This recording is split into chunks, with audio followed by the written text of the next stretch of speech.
ஆண்டவருடைய ஆவி என்மேல் உள்ளது, ஏனெனில் அவர் எனக்கு அருள் பொழிவு செய்துள்ளார். ஏழைகளுக்கு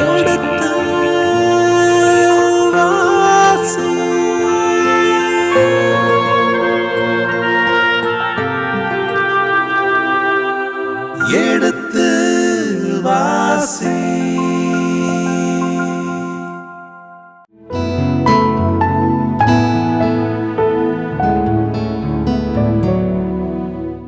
இனிய இதயங்களே, எடுத்துவாசி நிகழ்ச்சியில் குறிப்பேட்டின் முதல் புத்தகத்தினுடன விவிலிய இறை வசனங்களுக்கு செவிமடுத்துக் கொண்டிருக்கின்றோம். கடந்த பகுதியின் தொடர்ச்சியை இன்று தொடங்குவோம். வாருங்கள் நிகழ்ச்சிக்குள் சொல்வோம். உங்கள் சார்பாக தந்தை அவர்களுக்கு வணக்கம் சொல்லி நிகழ்ச்சியை தொடங்குவோம். வணக்கம். வணக்கம்.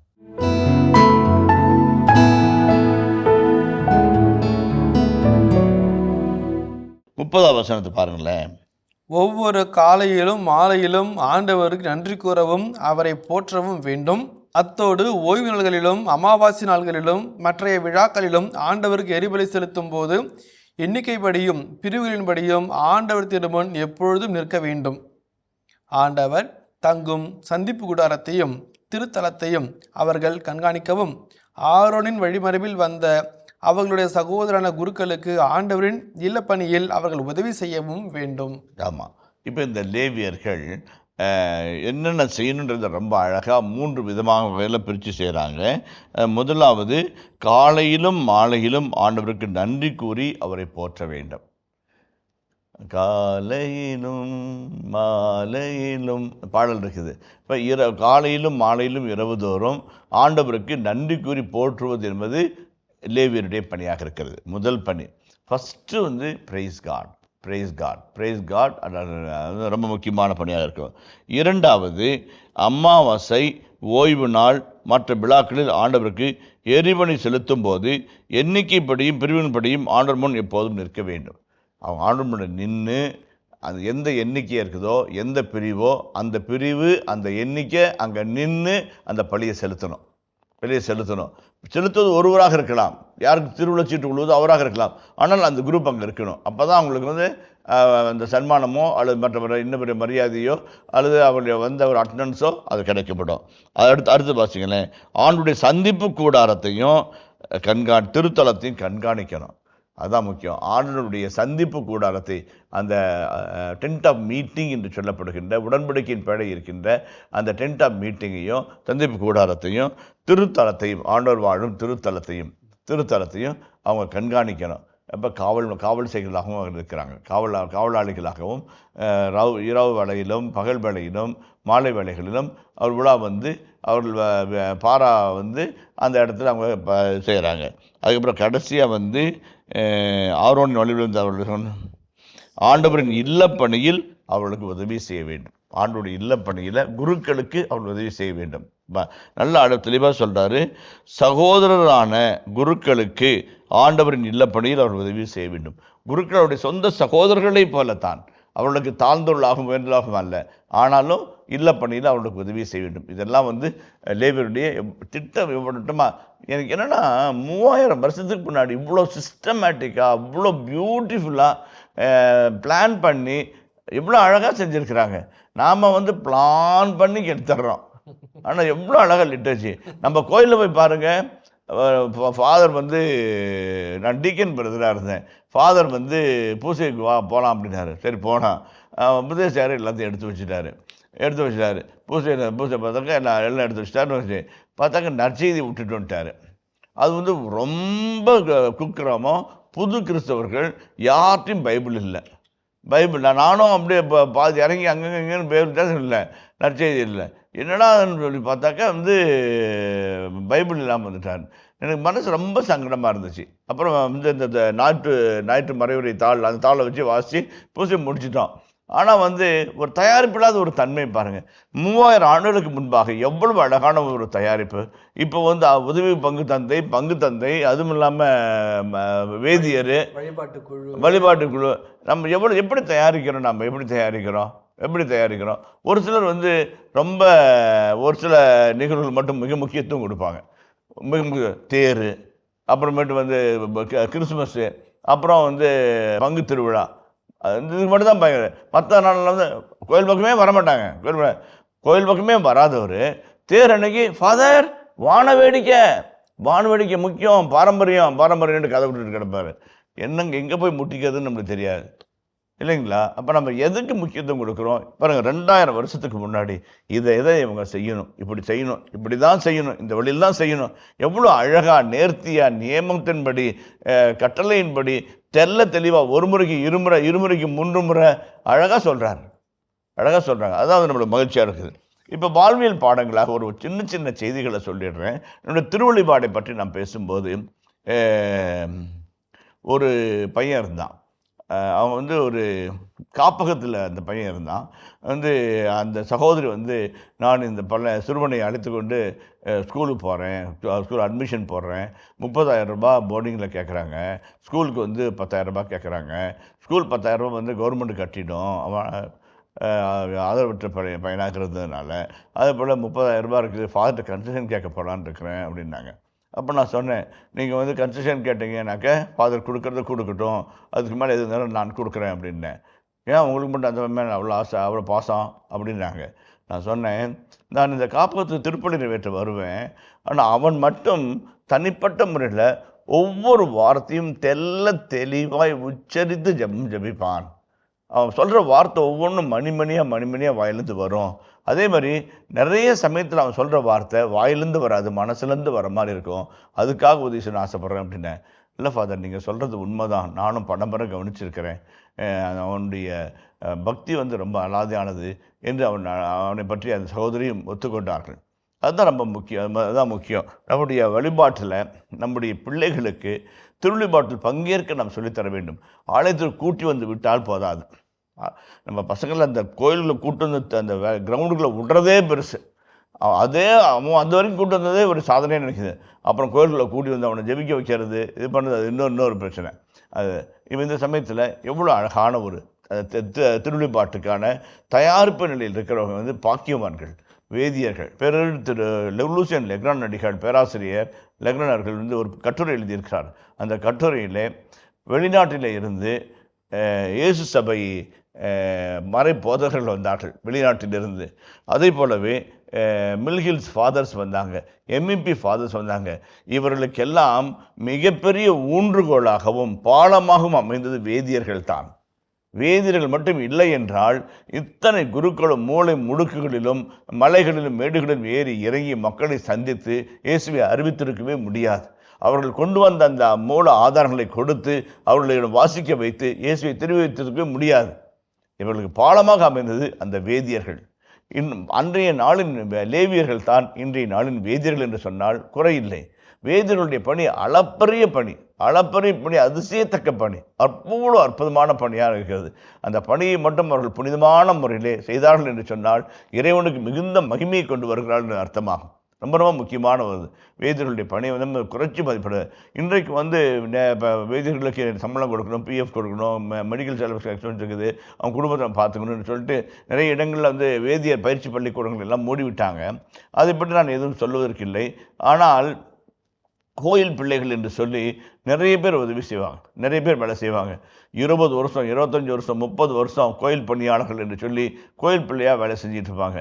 எவ்வளோ சம்பளம்னு கேட்டால் 500 ரூபா 600 ரூபா, எதுக்கோ எவ்வளவுக்கோ. இந்த பேண்டு வாசியத்துக்கு 45,000 ரூபா கொடுப்பாங்க, கோயில் பிள்ளைக்கு 500 ரூபா கொடுத்தா போதும்னு நினைப்பாங்க. ஏன் அவர் குடும்பம் இல்லைங்களா?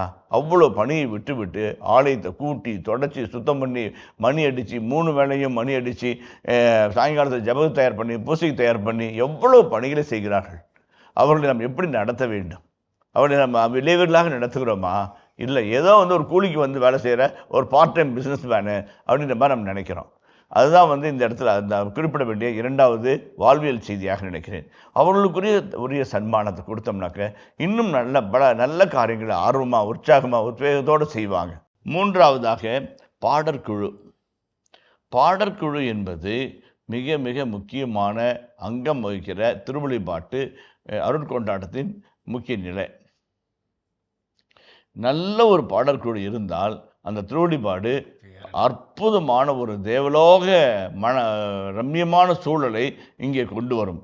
விண்ணகமே இறங்கி வருமே என்ற மாதிரி நம்ம பாடலாம். அதனால் அந்த பாடல்கள் இருக்கிறதுக்கு மூன்று செய்திகளை சொல்லி முடிக்கிறேன். ஒன்று வந்து நாம் பாடுகிறோம், நான் பாடுகிறேன், நான் தான் பாடுகிறேன் என்ற எண்ணம் இல்லாமல் நாம் இறைவனுக்காக பாடுகிறோம், இறைவனுக்காக குரல் கொடுக்கிறோம், இறை சமூகத்தை பாட வைக்க வேண்டும் என்று நாம் பாடுகிறோம் என்ற மனநிலையோடு பாட வேண்டும். எந்த விதமான ஈகோக்கும், எந்த விதமான அகங்காரத்துக்கும், எந்த விதமான அரகன்ஸுக்கும் நம்ம இடம் கொடுக்கவே கூடாது. கொடுக்கவே கூடாது. இப்படி கொடுத்தோம்னா கடலோட சண்டை போடுறதுக்கு அர்த்தம். யாக்கோபு போரிட்டானே மற்போரிட்டானே வானத்தோரோடு அதே போல் அதுக்கு ஈடான ஒன்றாகும். செய்யக்கூடாது. இரண்டாவது, பாடற்குழு எப்பொழுதும் பங்கு தந்தைக்கு உறுதுணையாக இருக்க வேண்டும். ஃபாதர்கிட்ட மல்லு கட்டிக்கிட்டு, ஃபாதர்கிட்ட வருஷம் ஃபுல்லாக அதோட சண்டை போட்டுக்கிட்டு, என்னடா இது உன்னோட தொல்லையாக போச்சேன்னு மனசில் நினச்சாருன்னா எப்படி பூசை நல்லா வைப்பார்? அதே மாதிரி பூசை ஆண்டவருங்களோடு இருப்பாராக டாங் டாங் டாங் டாங் டாங் அடுத்து கண்ணகி பாடலுக்கு அவர் ரெடி பண்ணிட்டு இருக்கிறாரு. இருந்தால் அது என்ன நியாயம் இருக்குது? நீங்கள் தயார் பண்ணாததுனால திருப்பள்ளியை கெடுக்கிறீங்க, மக்களை கெடுக்கிறீங்க, மனசாட்சி இல்லாமல் நடந்துக்கிறீங்க இல்லைங்களா? ஒருவேளை நீங்கள் இப்போ தயார் பண்ணணுன்னா ஒரு 10 நிமிஷத்துக்கு முன்னாடி வாங்க, அல்லது வீட்டுக்கு போங்க, இசைக்கருவியில் தயார் பண்ணி இந்த இதெல்லாம் ரெடி பண்ணி வச்சுட்டு வாங்க இல்லைங்களா?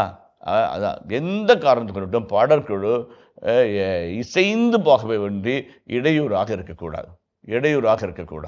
மூன்றாவதாக, எல்லா நாளும் ஒரு நாள் தான், எல்லா நாளும் இறைவனின் திருப்பலி தான். எல்லா திருப்பலிக்கும் ஒரு சில சமயத்தில் அவங்க கல்யாணம்னாக்க ஏற்றி வாசிக்கிறது, இவங்கனாக்க கண்டுக்காமல் விட்டுறது, அப்படிலாம் இல்லை. ஏழைங்க பாளைங்கன்றதுலாம் இல்லை, கிடையாது. எல்லாருக்கும் ஒரே இசை, எல்லாருக்கும் ஒரே அன்பு, எல்லாருக்கும் ஒரே பாசம், எல்லாருக்கும் ஒரே இறைப்பணி. அதை அதிலிருந்து நம்ம குறிப்பிடக்கூடாது. அதே போல் இன்ஸ்ட்ருமெண்ட் வாசிக்கல சில சமயத்தில் ஒத்த ஆலயத்திற்கான இசை மீட்டலை நாம் இருக்க வேண்டாம். ஒரு சிலர் என்ன பண்ணாங்க, ப்ரீ ரெக்கார்டிங் பண்ணிக்குவாங்க பென் டிரைவில். அதில் ப்ரீ ரெக்கார்டிங் பண்ணிட்டு வந்துட்டு அதில் வச்சுட்டு அதெல்லாம் இசைக்கு திரு இசை ஏழுன்னு ஒன்று இருக்குது.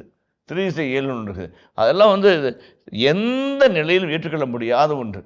தமிழக திருச்சபையுடைய திருவழிபாட்டு குழு திரும்ப சொல்லுது இந்த மாதிரி திரு இசைக்கு ஒவ்வாத இசையோ இன்டர்லூடையோ பிஜிஎம்யோ நம்ம போடக்கூடாதுன்னு சொல்லிக்கிட்டே இருக்குது. நம்ம அதைத்தான் போடுவேன் அப்படின்னாக்க நீங்கள் சாவான பாவம் செய்கிறீங்கன்னு அர்த்தம். கற்பு நெறி தவறினால் மட்டும் சாவான பாவம் கிடையாது. ஆலயத்துடைய வழிமுறைகளை மீறினாலும் சாவான பாவம் தான். ஆண்டவருக்கு எதிராக செய்கின்ற ஒவ்வொரு பாவமும் வந்து, ஏன்னா நம்முடைய திருவழிபாட்டை நம்ம கெடுக்கிறோம், திருவழிபாட்டை நம்ம அவசங்கப்படுத்துகிறோம், திருவழிபாட்டினுடைய புனிதத்தை நம்ம கெடுக்கிறோம் இல்லைங்களா? நான் சொல்ல கோவப்பட்டுன்னு சொல்லல, நான் உண்மையை சொல்கிறேன். நான் பல இடங்களில் நடக்கிற ஒரு அவல நிலைகளை தான் நம்ம சுட்டி காட்டுகிறோம். அது மாதிரி. அதே போல் இரண்டாவதாக, லேவியருடைய பணி நிலைகளில் ஒன்று, குருக்களின் சார்பாக ஆண்டவருடைய பெயரால் ஆசி வழங்குவது என்பது ஒரு புனித நிலையாக இருக்குது. வேதியர்களும் சரி அல்லது வந்து லேவியர்களாக இருந்தாலும் அவர்கள் ஆண்டவரின் பெயரால் ஆசி வழங்கும்போது ஆண்டவர் பெயரால் நம்ம ஆண்டவரின் பெயரால் ஆசி வழங்குகிறோம். ஆசி வழங்கும் தகுதியும் ஆசி வழங்கும் தன்மையும் நமக்குள்ளாக இருக்க வேண்டும். அந்த ஆசி, உங்களிடம் அமைதி இருந்தால் அந்த அமைதி அந்த இல்லத்தில் தங்கும். அந்த அமைதிக்கு உறையோ அந்த விழுந்தால் இல்லை என்றால் அது உங்களிடமே திரும்பி வந்துவிடும் என்று சொல்வது போல, அந்த ஆசி யாருக்கு உரியதோ அவர்களுக்கு தகுந்த முறையிலே, தகுந்த இறை வார்த்தையோடு, தகுந்த மனநிலையோடு நாம் ஆசி வழங்குவது நம்ம சாலச்சிறந்த ஒரு லேவியருடைய வழியாக இருக்கிறது. ஆசி வழங்குவது இல்லை, சின்ன சின்ன காரியங்களில் கூட. வடநாட்டிலலாம் பெரியவங்களை பார்த்தாக்க பையன் டக்குன்னு காலில் வந்து தொட்டு கும்புற மாதிரி இருப்பாங்க. சில சமயத்தில் வந்து அது வேடிக்கையாக கூட இருக்கிற மாதிரி இருக்குன்னு தெரியும். ஆனால் அது வந்து உண்மையான பெரியவர்களை வணங்கி மாமா, அத்தை, அப்பா, அம்மா, தாத்தா, பாட்டி, அம்மாச்சி எல்லாம் தொட்டு வணங்கி இது பண்ணுறாங்க. நம்மளை வந்து கைகுப்பி வணங்குறோம், மரியாதையோடு நம்ம இது பண்ணுறோம். அதுதான் வந்து ரொம்ப முக்கியமான ஒரு நிகழ்வாக, செயல்பாடாக மனதிற்கு படுகிறது. ஆக திருவழிபாட்டின் மனிதர்கள், திருவழிபாட்டின் இடங்கள், திருவழிபாட்டின் சூழல்கள், இவைகளை எல்லாம் நாம் ஒருபோதும் மறந்துவிடக்கூடாது. இன்னும் ஒரு சின்ன செய்தியாக, இறுதி செய்தியாக சொல்கிறேன். திருவழிபாட்டின் திருத்தலங்களை கண்காணிக்க வேண்டும் என்று சொல்கிறார்கள். என்ன கண்காணிக்கிறாங்க? திருடங்க வந்துடுவாங்க, கொள்ளக்காரங்க வந்துடுவாங்க. அதன் மட்டுமல்ல, அதனுடைய தூய்மை, அதனுடைய சுகாதாரம், அதனுடைய சூழல் மூணுமே நல்லா இருக்கணும். திருவழிபாட்டினுடைய நடைபெறுகின்ற அந்த இடத்தினுடைய சூழல், அதனுடைய தூய்மை, ஆலய தூய்மையெல்லாம் ரொம்ப முக்கியம். வந்து எப்பனா ஒரு தடவை கோயிலை கூட்டுறது, எப்பனா ஒரு தடவை கோயிலை கழுவுறது, எப்பனா ஒரு தடவை, அதெல்லாம் இல்லை. அவ்வப்போது ஒவ்வொரு மாதம் ஒரு முறை எடுத்து மரியான் சனையோ வின்சென்ட் பால் சபையோ அல்லது இளைஞர் அணியோ அல்லது இளம்பெண்களோ பாடல் குழுவோ யாராவது ஒருவர் அந்த ஆலயத்தை பொறுப்பெடுத்து ஆலயத்தினுடைய எல்லா புழுதியையும் துடைத்து ஆலயத்தை சுத்தம் செய்து பீடங்களை சுத்தம் செய்து துணிகளை தூய்மையான முறைகளை துவைத்து வைத்து மெழுகுத்திரைகளை சரியான முறையில் செதுக்கி வைத்து, இதெல்லாம் முக்கியமான காரியம். நம்ம கோயில் நாம் பார்த்துக்கணும் அப்படின்ற ஒரு எண்ணத்தோடு நம்ம செயல்படும் போது தான் அது உண்மையான நிகழ்வாக மாறுகிறது. சிஸ்டருங்க பார்த்துக்குவாங்க, அவங்க பார்த்துக்குவாங்க, இவங்க பார்த்துக்குவாங்கன்னா யாருமே பார்த்துக்க மாட்டாங்க. அது மாதிரி நம்ம போகக்கூடாது. நம்முடைய பொறுப்பெடுத்து நாம் செய்யும்போது அதனுடைய நிகழ்வு வருகிறது. தூய்மையை நம்ம கருத வேண்டும். ஆலயத்திற்குள்ளாக நாம் புனிதத்தை காக்க வேண்டும் என்று சொல்லும்போது நாம் அணியும் உடையை பொறுத்தும் இருக்கிறது என்பதை மறந்துவிடக்கூடாது. நன்றி தந்தை அவர்களே. அருமையான விவிலிய விளக்கங்கள், மிகவும் அருமையான வாழ்வியல் பாடங்கள். மிகவும் நன்றி தந்தை அவர்களே. வழிபாட்டுக்கு உண்டான ஒரு ஆன்மீக உத்வேகத்தை இந்த அதிகாரம் நமக்கு வழங்குகிறது. மிகவும் நன்றி தந்தை அவர்களே. இனிய இதயங்களை, இதுவரை நாம் குறிப்பேட்டின் முதல் புத்தகத்தின் 23ஆம் அதிகாரத்துக்குண்டான விவிலிய விளக்கங்களுக்கு செவிமடுத்திருக்கின்றோம். இனி இந்த பகுதியின் இறை வசனங்களுக்கு செவிமடுப்போம். குறிப்பேடு முதல் நூல், அதிகாரம் 23. தாவீது வயது முதிர்ந்து கிழவரான போது தம் மகன் சாலமோனை இஸ்ரவேலுக்கு அரசனாக்கினார். அவர் இஸ்ரவேலின் எல்லா தலைவர்களையும் குருக்களையும் லேவியரையும் ஒன்று கூட்டினார். லேவியருள் 30 அதற்கு மேற்பட்ட வயதினரும் எண்ணப்பட்டனர். அவர்கள் மொத்தம் 38,000 ஆண்கள். அவர்களுள் 24,000 பேரை ஆண்டவரின் இல்ல பணிகளுக்கு பொறுப்பாளராகவும், 6,000 பேரை அலுவலர் நீதிபதிகளாகவும், 4,000 பேரை வாயில் காப்போராகவும், 4,000 பேரை ஆண்டவரை புகழ்வதற்காக தாம் செய்து வைத்திருந்த இசை கருவிகளுடன் புகழ் பாடுவோராகவும் நியமித்தார். தாவீது அவர்களை லேவிய மக்களான கேர்சோன், கோகாத்து, மெராரி என்னும் குடும்பங்களின்படி பிரித்தார். கேர்சோனியரில் இலாதானும் சிமையும், இலாதானின் புதல்வர் தலைவரான எகியேல், சேத்தாம், யோவேல் ஆகிய 3. சிமையின் புதல்வர் செலமோத்து, அசியேல், ஆரான் ஆகிய 3. இவர்கள் இலாதானின் மூதாதையரில் தலைவர்கள். சிமையின் புதல்வர் யாகாத்து, சீனா, எயூசு, பெரியா. இந்த 4 சிமையின் புதல்வர். இவர்களுள் யாகாத்து மூத்தவர். சீசா 2ஆம் மகன். எயூசுக்கும் பெரியாவுக்கும் புதல்வர் பலர் இல்லாததால் ஒரே மூதாதையரின் குடும்பத்தினராய் கணக்கிடப்பட்டனர்.